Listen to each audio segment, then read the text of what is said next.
In this video, we're going to teach you the 8 rules for correct stroke order when writing Japanese characters. If you want to jump straight in, just skip to this timecode to learn rule number 1.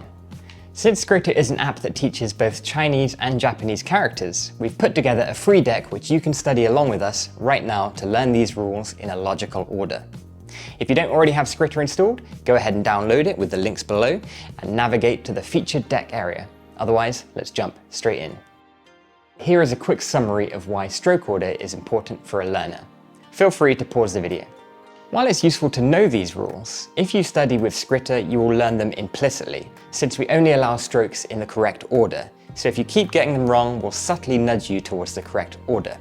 For example, before I scripted this video, I didn't really know all of these exact rules, but I can confidently write most characters that I don't know purely based on my use of Skritter Write Japanese.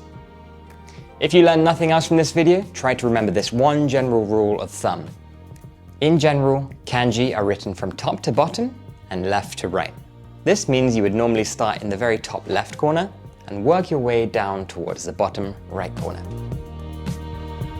Okay, here are the 8 rules you need to know. Rule 1, top to bottom. Open section 1 of the app, and there are 3 characters that demonstrate this rule. 2 is written like this, and 3 like this. Rule 2, left to right. Kanji are actually made up of building blocks called components, and in general we complete one component before moving on to the next one. So in this section we have 2 characters like that. First complete the left part, and then move on to the right part. And remember, it's top to bottom and left to right, so you write it like this.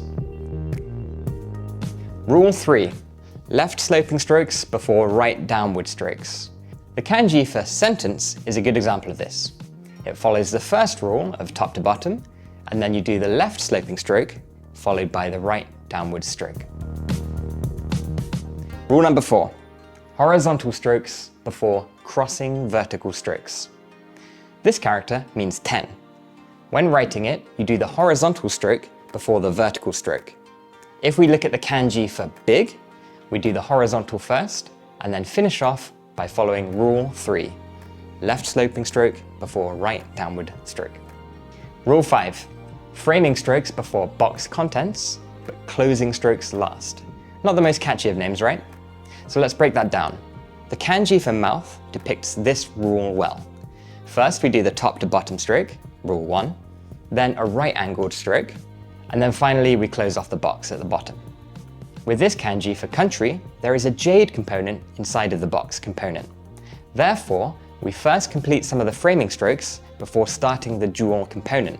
And finally, you seal off the box completely, hence the catchy name, framing strokes before box contents, but closing strokes last. Practice the characters in this section to really get a handle of this rule. Rule number 6, skewering strokes last.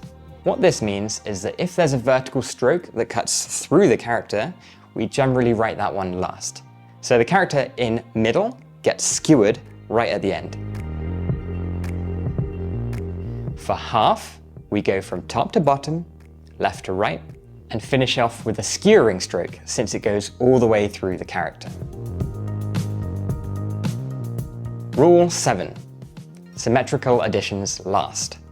Take a look at these 3 characters. They all have some element of symmetry. First, we begin with the central stroke, then we move from left to right, finishing off with the symmetrical additions last. So with small, we start in the middle and end with the final symmetrical addition. Finally, rule number 8, additional dots last. These 3 characters all have one thing in common. They have a dot component in them. This is typically written last. Now that you know these 8 basic principles, you should be able to write most characters. And if you get something wrong, Skritter will automatically show you the right way to do it. If you want to study stroke order in more detail, you can tap on the teaching mode or long press on the screen to show the next stroke. If you keep getting it wrong, we'll actually prompt you with the correct one.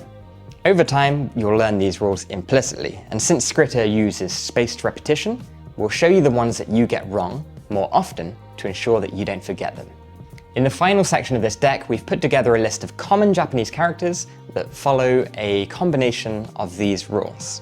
You can test yourself at any time in this section by deselecting these toggles in the Skritter Write Japanese app and just testing your writing.